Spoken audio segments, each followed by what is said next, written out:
अपनी क्वालिफिकेशन के बारे में बताइए सर। सर मैंने ग्रेजुएशन 2014 के अंदर की थी सर। ठीक उसके है। बाद सर मैंने पोस्ट ग्रेजुएशन 2016 के अंदर की। उसके बाद सर मैंने बीएड 2019 में की और मैंने अपना एचटेट सर 2020 में क्वालिफाई किया सर। ठीक है। आप ये बताइए, जैसे जो बीएड की आपने, यस सर। तो बीएड में आपके सब्जेक्ट कौन कौन से थे? टीचिंग सब्जेक्ट कौन सर से थे? बीएड के अंदर मेरे जो टीचिंग सब्जेक्ट थे वो थे teaching and learning, syllabus and curriculum, ICT, pedagogy in physical science. जो आईसीटी सब्जेक्ट है, तो यस ये सर। क्यों पढ़ाया जाता है? सर आईसीटी सब्जेक्ट जो है इसको बीएड में लाने का जो मेन पर्पज और हमें पढ़ाने का जो मेन पर्पज है वो हम्म। है कि आज के दिन सर जो एजुकेशन है उसका डिजिटलाइजेशन हो गया है। तो ठीक उस है। डिजिटलाइजेशन के दौरान बच्चों को उस डिजिटलाइजेशन के साथ पढ़ाना और हम्म। फ्यूचर के अंदर उन उन बच्चों को इससे आगे समझाना चीजों को, तो इसके लिए हम्म। सर हम लोगों को आईसीटी की बेसिक नॉलेज दी जाती है। ठीक है। अब आप ये बताइए, जैसे एनईपी 2020 है, जो डिजिटल यस लर्निंग के सर। बारे में क्या कहती है? एनईपी सर 2020 है वो डिजिटल लर्निंग को सर ज्यादा बढ़ावा दे रही है कि आप हम्म। लोगों को अपने जो क्लासरूम है स्कूल के वो भी डिजिटल रखने हैं। और हम्म। सर डिजिटल लर्निंग का सबसे बेस्ट एजुकेशन में ये फायदा है कि हम लोग बच्चों को है ना बहुत अच्छे से चीजों को समझा सकते हैं।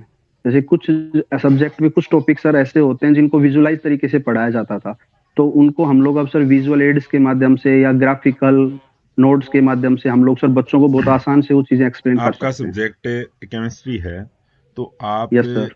ये बताइए, अपना जो सब्जेक्ट है यस सर। उसके अंदर आप आईसीटी का यूज कैसे करोगे? सर मेरे नमस्कार। सब्जेक्ट के अंदर सर मेनली एक जैसे कि एक टॉपिक होता है, गुड इवनिंग सर।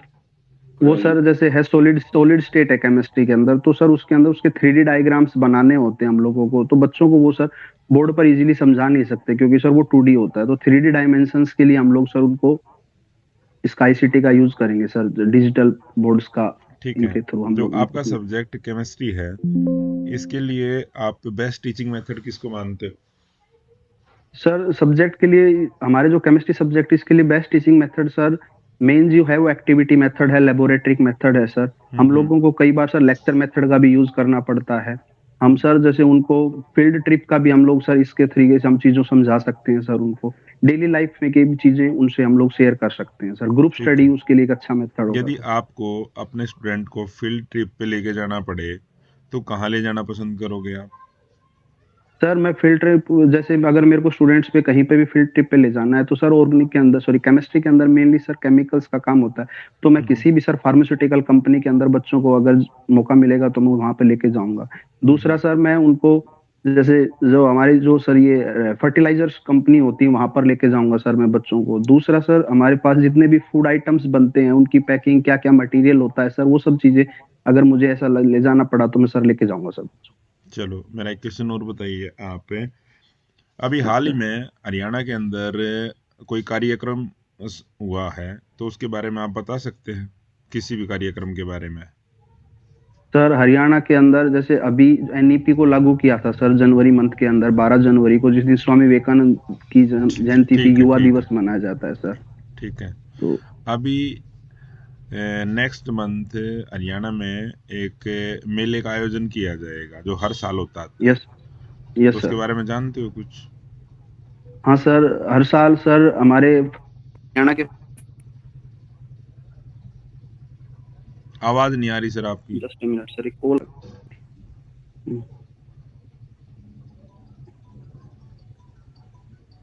हाँ जी सर।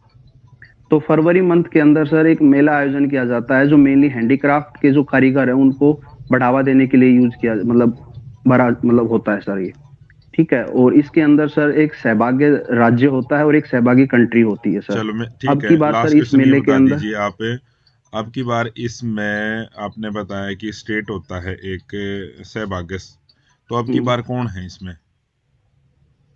अब की बार से ही सर थीम इसके अंदर स्टेट्स कौन दो से हैं सहभागी इसमें राज्य अब की बने बार? हैं। हम्म।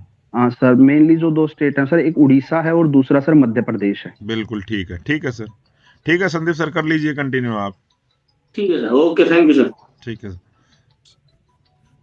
Good evening Naresh Goud ji. Evening sir.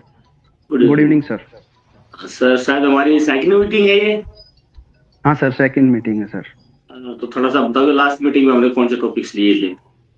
Sir last meeting के अंदर हम लोगों ने सर सॉल्यूशन के बारे में पढ़ा था सर, आइडियल नॉन आइडियल इन सब के बारे में आपने मेरे से पूछा था। जी, चलो ठीक है। तो आज आप क्या चाहते हैं, कौन से टॉपिक्स लिए जाएं? सर ऑर्गेनिक मतलब या मैं तो हाँ ऑर्गेनिक सर, कोई दिक्कत नहीं sir. You are fully prepared for all the topics? Yes sir, mainly. चलो बहुत अच्छी बात है। सर एक प्रोक्साइड इफेक्ट होता है in addition reactions of alkenes. Yes sir. क्या होता है सर? सर परोक्साइड इफेक्ट, जिसको सर खरेस इफेक्ट भी बोलते हैं, हाँ जी जनरली बिल्कुल। एल्कीन्स में देखने को मिलता है सर। और उसमें sir electrophilic addition reaction via anti Markovnikov rule से सर एडिशन होती है उसके अंदर, एल्कीन के अंदर। फ्री रेडिकल मैकेनिज्म से होता है सर, उसमें इंटरमीडिएट फ्री रेडिकल्स बनते हैं। फ्री रेडिकल मैकेनिज्म से होता है, इलेक्ट्रोफिलिक एडिशन है, ये तो कुछ कंट्रोवर्सी सॉरी नहीं हो सॉरी, गया? Free radical addition sir reaction है। किसका एडिशन है? फ्री रेडिकल एडिशन सर आप लोग मतलब सॉरी उसके लिए HBr हाइड्रोजन हैलाइड्स के बारे में हम लोग सर इसमें बात करेंगे। हाइड्रोजन हैलाइड मतलब अगर मैं propene plus HCl in presence of peroxide करता हूं तो क्या प्रोडक्ट बनेगा? सर HCl के केस में हम सर परोक्साइड इफेक्ट नहीं देख पाएंगे सर इसके अंदर मेनली। आप HBr HX के केस बोला में ना, हम HX लोग बोलोगे तो फिर तो मैं HCl भी ले सकता हूं। सर नहीं, इसमें HBr के केस में ही सर परोक्साइड इफेक्ट हम लोगों को only in देखने case को of HBr. Why only in case of HBr, not in HCl or HI? Sir, during the addition, free radical addition reaction, the reactions carried out in mainly 3 steps, where the chain initiation, chain propagation, and chain termination. In the case of HBr, the first 2 steps are exothermic in nature, while third one is endothermic. But in the case of HCl, the 2 steps are endothermic in nature. In case of HCl, the 2 steps are Endothermic. HBr के case में Exothermic है sir. HI के case में HI के case में भी sir endothermic होंगे sir. बहुत अच्छी बात है, लेकिन थोड़ा सा मैं करेक्शन कर देता हूँ सर। Yes sir. HCl के केस में पहला स्टेप तो एक्सो होता है, सेकंड स्टेप एंडो होता है। Okay sir. और HF के केस में भी ऐसा होता है, first is exo but second is endo. तो सेकंड स्टेप में ऑप्शन आ जाती है प्रॉब्लम, क्योंकि एंडोथर्मिक हो गया वो। HI के केस में दोनों एंडोथर्मिक है। Okay sir. ठीक है। चलिए, बोरोडिन हंसडीकर रिएक्शन होती है sir. Hunsdiecker reaction, yes sir. हाँ जी, क्या रिएक्शन है sir? Silver salt of fatty acid when react with Br2 in presence of CCl4, then the formation of alkyl halide. This reaction is known as the Hunsdiecker reaction. अगर iodine से reaction करें तो? Sir iodine के लिए sir हमारा दूसरा method होगा sir, mainly फिंकलस्टाइन reaction हम लोग कर सकते हैं सर यहाँ। वो फिंकलस्टाइन कर सकते हैं, लेकिन मैं कह रहा हूँ कि अगर हम silver salt of carboxylic acid को जब ब्रोमीन से करते हैं, आयोडीन से करें, तो प्रोडक्ट क्या बनेगा? आयोडो बनेगा सर? इसके बारे में मुझे नहीं पता, मैंने ब्रोमोबेंजीन के रिस्पेक्ट में ही पढ़ी है सर, मैं तो इतना मैंने सोचा भी नहीं सर। आयोडीन से अगर रिएक्शन करते हैं तो एस्टर बनता है सर। Okay sir.